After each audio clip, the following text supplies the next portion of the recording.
Sandalwood ನಟಿ Bhavana Ramanna IVF ಮೂಲಕ ಮಗು ಪಡೆಯುವ ಸಾಹಸಕ್ಕೆ ಕೈ ಹಾಕಿದ್ರು. ದೇವರು ಕೊಟ್ಟು ನೋಡ್ತಾನೆ, ಕಿತ್ಕೊಂಡು ನೋಡ್ತಾನೆ ಅನ್ನೋದಕ್ಕೆ ಭಾವನಾ ಸಾಕ್ಷಿಯಾಗಿದ್ದಾರೆ. ಹೌದು, 2 ವಾರಗಳ ಹಿಂದೆ ಅವಳಿ ಹೆಣ್ಣು ಮಕ್ಕಳಿಗೆ ಜನ್ಮ ನೀಡಿದ್ದ ಭಾವನಾ ಹಸುಗೂಸು ಕಣ್ಣು ಬಿಡುವ ಮೊದಲೇ ನಿಧನ ಹೊಂದಿದೆ. ಅಯ್ಯೋ, ಆ ಕಂದ ಏನ್ ಮಾಡಿತ್ತು? ತಾಯ್ತನದ ಭಾಗ್ಯ ಅನುಭವಿಸಬೇಕಿದ್ದ ಭಾವನಾಗೆ ಯಾಕೆ ಹೀಗಾಯ್ತು?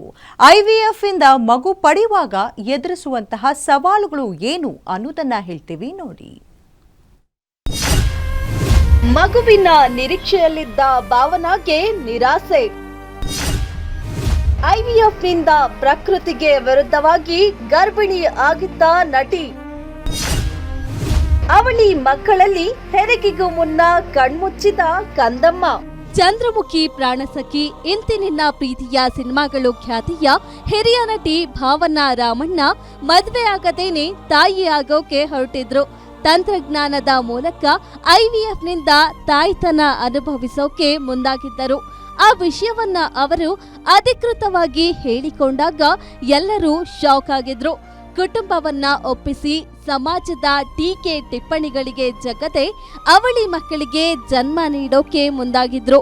ಸೀಮಂತ ಫಂಕ್ಷನ್ ಕೂಡ ಗ್ರ್ಯಾಂಡ್ ಆಗಿ ಸೆಲೆಬ್ರೇಟ್ ಮಾಡ್ಕೊಂಡಿದ್ರು.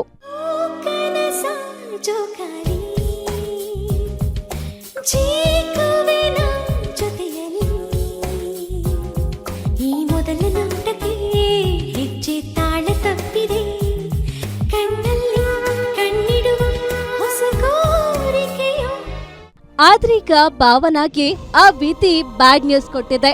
ಐವಿಎಫ್ ಮೂಲಕ ಮಗು ಪಡೆದ ಭಾವನಾ ರಾಮಣ್ಣ 2 ವಾರಗಳ ಹಿಂದೆ 2 ಹೆಣ್ಣು ಮಕ್ಕಳಿಗೆ ಜನ್ಮ ನೀಡಿದ್ದಾರೆ.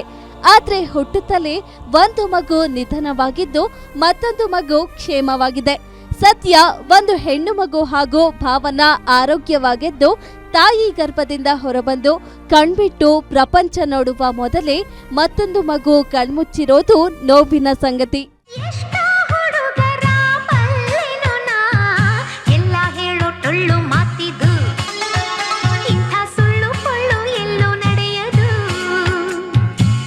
ಈ ನನ್ನ ಮಾತಿನಲ್ಲಿ ಸತ್ಯವಿಲ್ಲ ಅನ್ನೋದಾದರೆ ಹೃದಯನ ಒಮ್ಮೆ ನೋಡು, ಜಪವು ನೀನದೇ. ವೈದ್ಯರು ಹೇಳಿದಂತೆ 7 ತಿಂಗಳ ನಂತರ ಒಂದು ಮಗುವಿನಲ್ಲಿ ಸಮಸ್ಯೆ ಕಾಣಿಸಿಕೊಂಡಿದ್ದು, ಅದೇ ಕಾರಣದಿಂದ 8 ತಿಂಗಳಿಗೆ ಹೆರಿಗೆ ಮಾಡಿಸಲಾಗಿದೆ.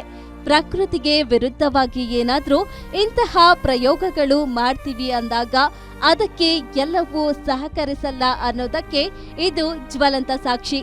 ಆದ್ರೆ ಭಾವನಾ ತಾಯ್ತನದ ಕನಸನ್ನ ಜೀವಂತವಾಗಿಟ್ಟಿರೋ ಮತ್ತೊಂದು ಮಗು ಕ್ಷೇಮವಾಗಿರಲಿ, ದೀರ್ಘಾಯುಷ್ಯಳಾಗಿ ಬೆಳೆಯಲಿ ಅನ್ನೋದು ಎಲ್ಲರ ಆಶಯ. Biraganahalli Lakshminarayan, film bureau head, guarantee news.